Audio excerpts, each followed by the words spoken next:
Upaya Rusia mempertahankan operasi militernya di Ukraina menghadapi tantangan, bukan hanya dari garis depan, tetapi juga dari perlawanan internal di wilayah yang dikuasainya.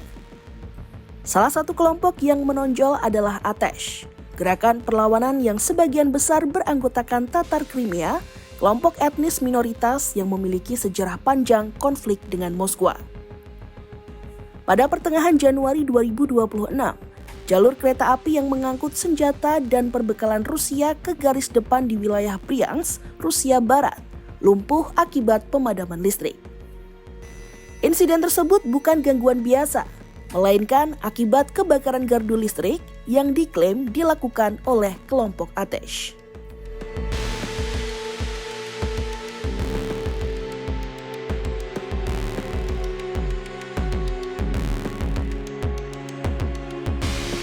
Aksi ini menegaskan bahwa perlawanan terhadap Rusia tidak hanya terjadi di medan tempur Ukraina, tetapi juga di jantung wilayah Rusia sendiri.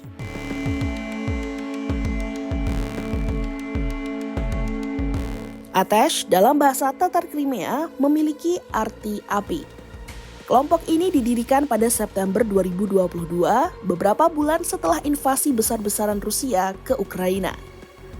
Meski berakar dari komunitas Tatar Crimea, kelompok ini juga mengklaim memiliki anggota dari kalangan warga Ukraina, Rusia, hingga Belarusia. Kelompok ini mengklaim bertanggung jawab atas lebih dari setengah aksi sabotase di wilayah yang dikuasai Rusia sepanjang tahun lalu di luar operasi resmi militer Ukraina. Target utama mereka meliputi jalur kereta api, depot amunisi, markas militer, hingga infrastruktur energi. Beberapa operasi yang diklaim Atesh termasuk pembakaran lokomotif di Rostov dan penghancuran menara komunikasi pabrik pertahanan udara di Tula, wilayah selatan Moskwa. Menurut pemantau konflik Armed Conflict Location and Event Data, ACLED, aksi sabotase di Rusia meningkat sejak awal invasi Ukraina. Infrastruktur transportasi dan logistik militer menjadi sasaran utama baik oleh kelompok partisan maupun individu anti perang. Peneliti ACLED Olha Polishchuk menyebutkan bahwa batas antara operasi partisan dan operasi yang dikoordinasikan langsung oleh intelijen Ukraina seringkali kabur. Banyak pelaku sabotase direkrut secara daring baik dengan imbalan finansial, tekanan maupun tipu daya. Meski dampak setiap aksi seringkali terbatas, Polishchuk menilai efek kumulatifnya signifikan. Rusia dipaksa mengalokasikan sumber daya tambahan untuk perbaikan, pengamanan, dan pengawasan internal yang pada akhirnya membebani mesin perang Kremlin. Bagi Moskwa, Atesh dan kelompok perlawanan serupa dikategorikan sebagai organisasi teror. Aktivitas perlawanan di wilayah Rusia dan Ukraina yang diduduki membawa resiko ekstrim, termasuk penangkapan tanpa proses hukum hingga penghilangan paksa. Namun, kelompok tersebut menegaskan perjuangan mereka bersifat personal dan ideologis.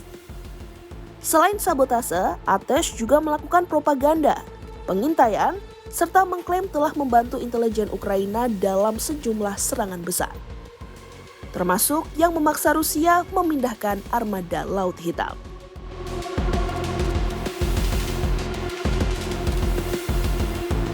Tatar Crimea merupakan kelompok etnis Turkik asli semenanjung Crimea yang telah mengalami penindasan sejak wilayah itu ditaklukkan Kekaisaran Rusia pada abad ke-18.